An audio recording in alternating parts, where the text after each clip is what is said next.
Bismillahirrahmanirrahim. Assalamualaikum warahmatullahi wabarakatuh. Waalaikumsalam.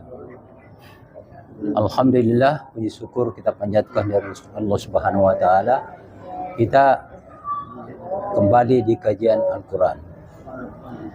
Khususnya dalam memahami pentingnya bahasa Arab. Karena bahasa Arab ini adalah bahasa internasional dan juga sebagai bahasa dalam kita sholat, beribadah kepada Allah Subhanahu wa taala. Persoalannya adalah kita ini orang Indonesia. Ya. Jadi sekurangnya yang perlu kita pahami adalah bahasa yang kita baca dalam sholat. Itulah sebabnya bacaan sholat kita pilih ayat-ayat yang kita bisa pahami maknanya. Ya. Kalau Al-Fatihah itu wajib sesungguhnya, ya wajib kita paham maknanya itu Al-Fatihah. Terus itu yang udah punya pengupu itu, ya yang kita paham saja, biar surah-surah pendek ya enggak apa-apa.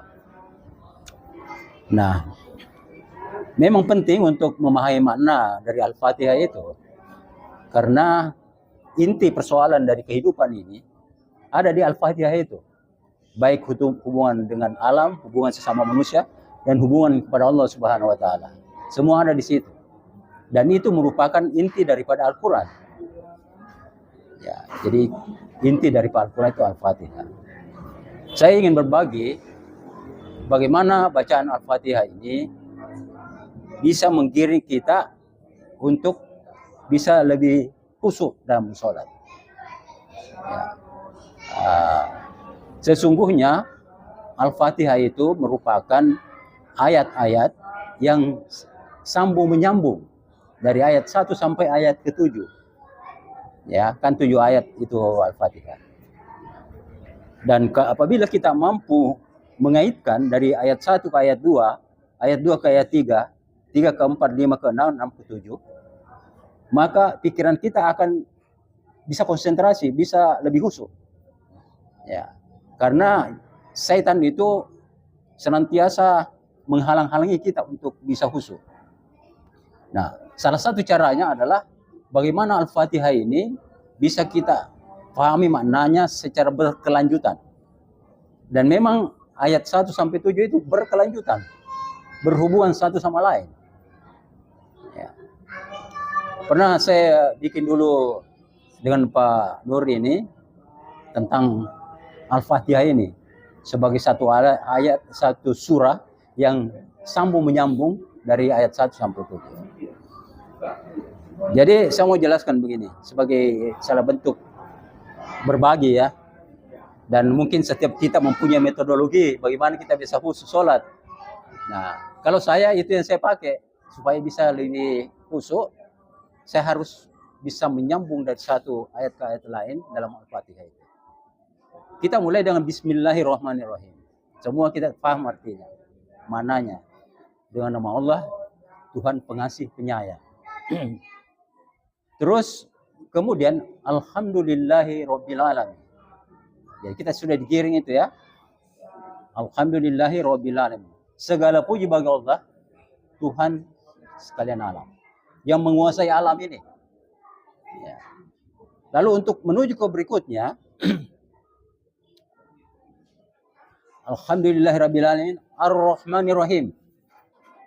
Kita tahu bahwa alam ini terdiri dari langit dan bumi. Ya, dan apa yang terdapat di antara bumi dan langit itu. Jadi langit, bumi, dan apa yang ada di antaranya itu. Ya. Itu diatur oleh Allah Subhanahu wa taala. Bagaimana langit bumi ini bisa bekerja secara menyeluruh dan teratur demi kepentingan siapa? Untuk kepentingan manusia. Hamba. Ya. Coba lihat itu hujan turun. Dari mana itu air? Dari bumi diangkat naik ke atas karena ada matahari yang mengangkatnya. Itu Allah Subhanahu wa taala sudah atur. Nah, ini jadi salah satu bentuk sifat dari Allah Subhanahu wa taala Ar-Rahman Ar-Rahim itu, pengasih penyayang, ya. Kalau kita bicara tentang pengasih, maka kasih sayang Allah itu berkaitan dengan kehidupan dunia. Ya. Semua hamba diberikan rezeki. Tidak pilih kasih Allah itu. Kalau di dunia ini, dia mau majusi, mau beragama, mau tidak beragama, mau sholatnya bagus, mau tidak bagus sholatnya, semua dikasih rezeki. Bahkan ada yang mengatakan, kenapa ya? Si anu itu tidak sholat kayaknya, tapi rezekinya lebih banyak daripada yang sholat rajin. Nah, itulah Allah. Dikasih kok, ambil. Kau kerja, kasih kok. Tapi persoalannya adalah sifat Ar-Rahimnya itu. Sifat Ar-Rahim ini bersangkut paut dengan akhirat. Ya, jadi Ar-Rahman Ar-Rahim, akhirat. Jadi di akhirat nanti itu selected, ya. Hanya orang-orang terpilih dari hamba Allah itu yang mendapatkan rahmat dari Allah. Ar-Rahman Ar-Rahim, dunia akhirat. Lalu di akhirat, siapa yang kuasai dunia akhirat itu? Maka Allah mengajarkan Maliki Yaumiddin. Ya. Engkaulah yang menguasai raja di hari kemudian. Maliki Yaumiddin. Menyambung kan? Ar-Rahman Ar-Rahim Maliki Yaumiddin. Kalaulah Allah yang penguasa di akhirat, lalu siapa lagi yang mau kita sembah? Ya kan? Allah mengajarkan Iyyaka na'budu wa iyyaka nasta'in. Engkaulah yang kami sembah dan engkaulah yang kami minta pertolongan. Coba lihat redaksinya Allah itu. Begitu secara kontinu, sambung menyambung satu sama lain. Jadi, Iyyaka na'budu wa iyyaka nasta'in. Tempat kita meminta pertolongan kepada Allah Subhanahu wa taala. Lalu apa yang kita bisa minta dari Allah Subhanahu wa taala? Kita masih bingung kan? Apa yang kamu minta dari Allah? Tentu banyak kebutuhan kita. Tapi Allah mengajarkan kita ihdinas siratal mustaqim. Nah, itu pelajaran dari Allah. Itu yang kamu minta kepada Allah. Dan itu adalah kunci daripada semua doa. Ihdinas siratal mustaqim. Sering dibahas oleh Ustaz Nur. Ya. Tunjukkan kami jalan yang lurus. Kalau di dunia ini kita ada kenal teman, orangnya lurus, kita yakin, kita percaya itu orang. Wah, itu orangnya jujur itu. Lurus dia. Kalau dalam bekerja, jujur. Jadi bisa dipercaya. Nah, itu salah satu arti dari ihdinas siratal mustaqim. Banyak artinya. Tetapi Allah lebih spesifik lagi. Ya. Ihdinas siratal mustaqim. Diajar lagi kita dari Allah, siratal ladzina an'amta alaihim. Jadi siratal mustaqim itu siratal ladzina an'amta alaihim, yaitu jalannya orang-orang yang diberi nikmat. Nah, ini dia. Ya kan? Jadi nyambung itu tidak ada sempat setan bisa masuk kalau kita bisa nyambung-nyambung itu. Insyaallah, ya. Tapi bagaimanapun juga setan ini banyak caranya, ya. Dari kiri kanan, muka belakang, pokoknya tantangan, rintangan, hambatan, gangguan, ada semua itu dimiliki setan. Cuma satu yang tidak bisa dia ganggu dari atas bawah. Hubungan kita vertikal dengan Allah Subhanahu wa taala. Nah, disitulah kita bisa tangkap peluangnya. Jadi kalau ada tantangan, hambatan, gangguan, rintangan, ada satu peluang. Nah, ini yang kita harus tangkap. Jangan sampai diganggu oleh setan juga. Nah, hubungan vertikal inilah yang kita miliki dan kita berusaha untuk mendapatkan gitu.